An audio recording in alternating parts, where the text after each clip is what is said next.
We actually had 33 animals come in stray here, 25 dogs and 8 cats.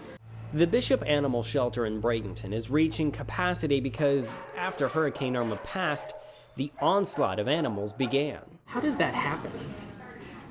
I'm not really sure, honestly. I think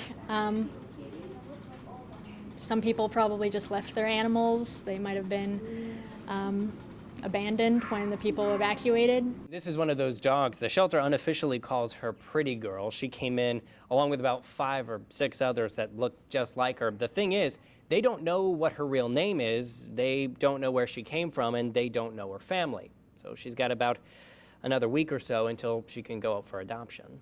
Bishop extended the adoption time by nearly a month. Still, only 6 of the 33 have been claimed. Emily Bach works as Bishop's public relations manager. If we have an animal that matches their description, we just ask that they provide a photo of the animal and they can take them back home.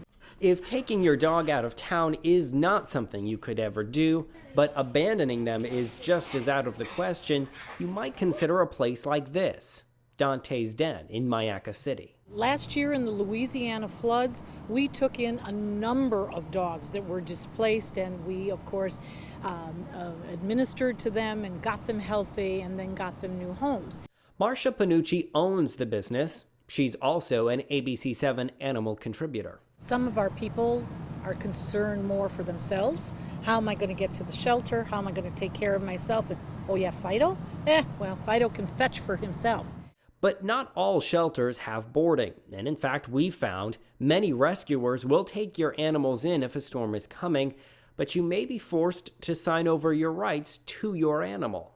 I can't tell you if it's usual or unusual, but I can tell you it's probably one of the worst policies I've ever heard of.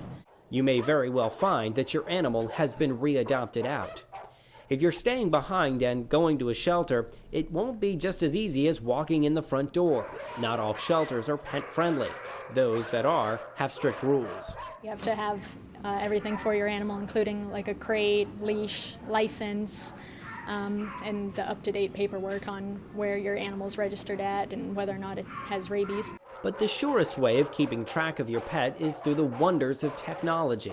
The most important thing is probably to get your pet microchipped and register your microchip. We had several dogs come in who were microchipped, and we thought, that we would be able to reunite them, but they weren't up to date, they weren't registered, and so we couldn't find information on their owners. Those microchips can be done and registered at your local vet. There are even some websites that allow you to register the microchip for free.